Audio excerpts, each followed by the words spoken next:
মোৰ নাতিনী মোৰ লগত শুই থাকোঁতে তাই মোৰ গাত হাত দিছিল আৰু তাই ধৰা পেলাইছিল।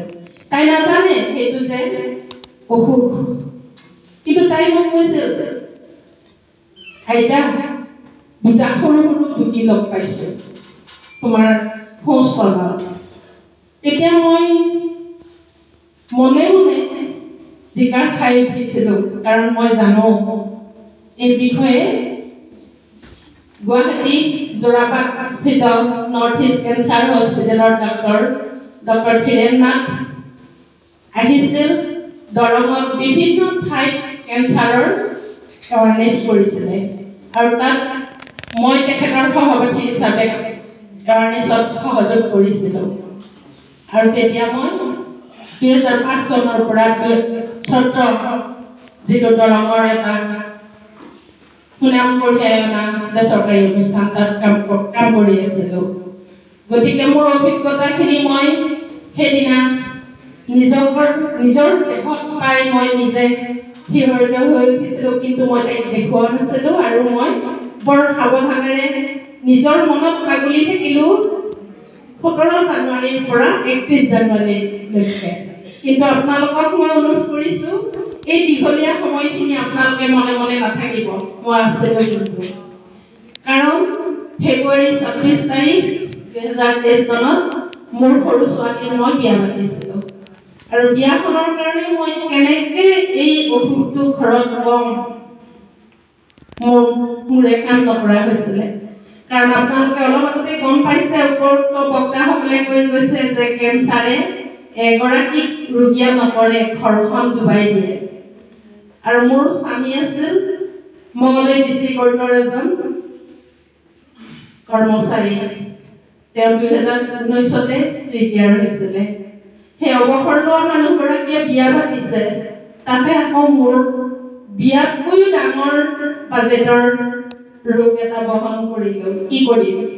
তাৰপিছত চিন্তা কৰি 31 জানুৱাৰীৰ দিনা ৰাতি মই মোৰ ছোৱালীক কৈছিলোঁ, সৰু ছোৱালী তাইৰে বিয়া। তাই কিন্তু সেইদিনা ৰাতি 11টা বজাত মই তাইক কৈছোঁ আৰু সেই 11টা বজাতেই তাই লগে লগে ডক্টৰ ধীৰেন নাথলৈ ফোন কৰিছে আৰু মোৰ গোটেই কথাখিনি কৈ দিলে।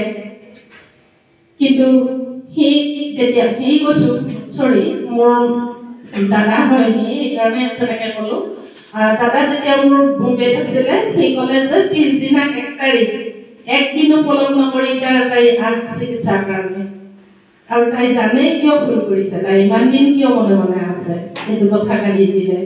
আৰু মই 1 তাৰিখৰ পৰা 10 তাৰিখলৈ গোটেই পৰীক্ষা কৰিলোঁ। পৰীক্ষা কৰোঁতে অলপ পইচা বেছিকৈ গৈছে, যদিও লৰালৰিকৈ মোৰ চিকিৎসাটো আৰম্ভ কৰিলোঁ। 11 ফেব্ৰুৱাৰীত মোক কেমো আৰম্ভ কৰিলে।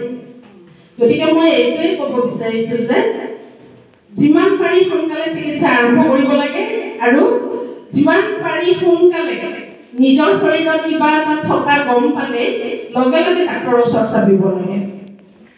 মই সময় লোৱাৰ কথা এটাই আছিল, মোৰ ছোৱালীৰ বিয়া।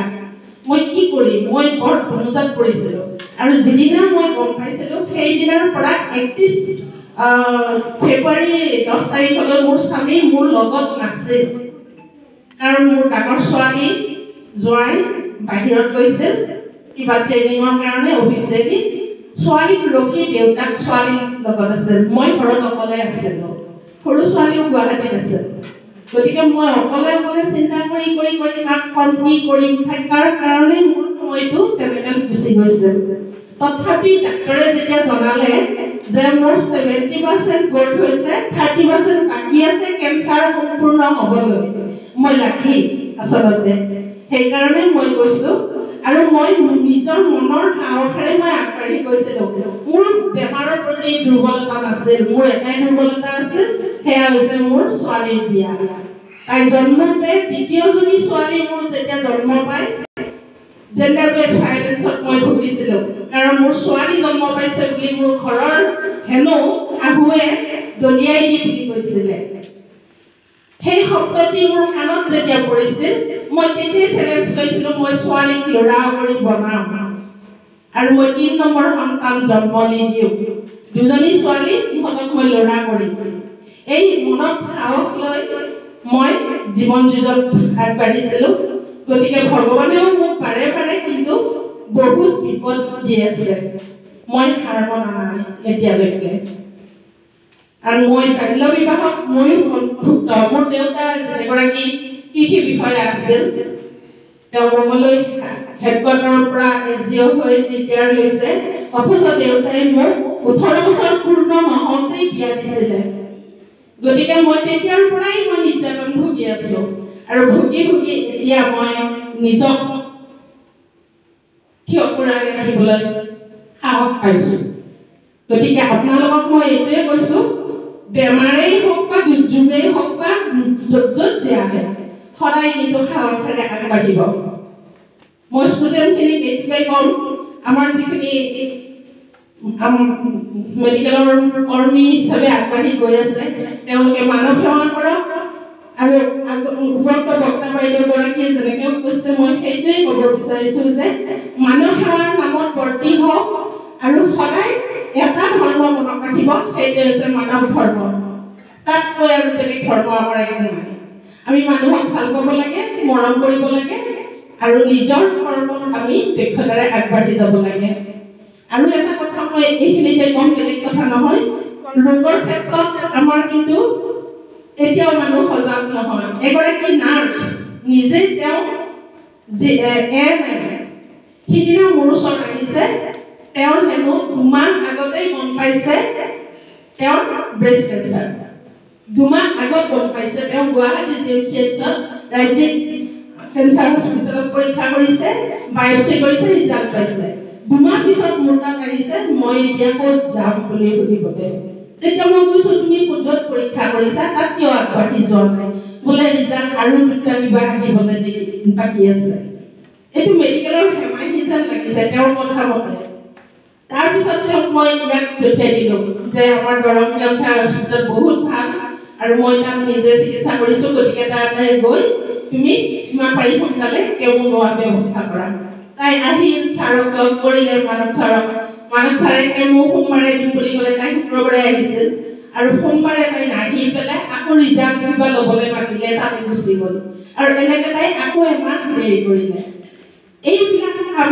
যিয়ে কৰিব ৰিজাল্ট ভাল আশা কৰিব নোৱাৰে গতিকে এইটো ৰোগ যিহেতু এদিনতে 100 শিপা হয় বুলি ডক্টৰবিলাকে আমাক কাউন্সেলিঙত কৈছে গতিকে যিমান পাৰি সোনকালে চিকিৎসাৰ কাৰণে আগবাঢ়িব লাগে আৰু সেইকাৰণে হয়তো মই এশাৰী দিহানামৰ সুৰেৰে ক'ব বিচাৰিছোঁ সোণৰ সজাত প্ৰাণ পক্ষী নাথাকে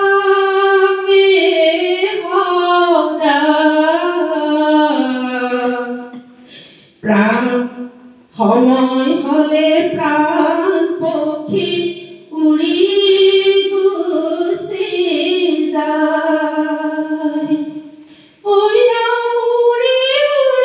যায় পক্ষী অজাতে হলৈ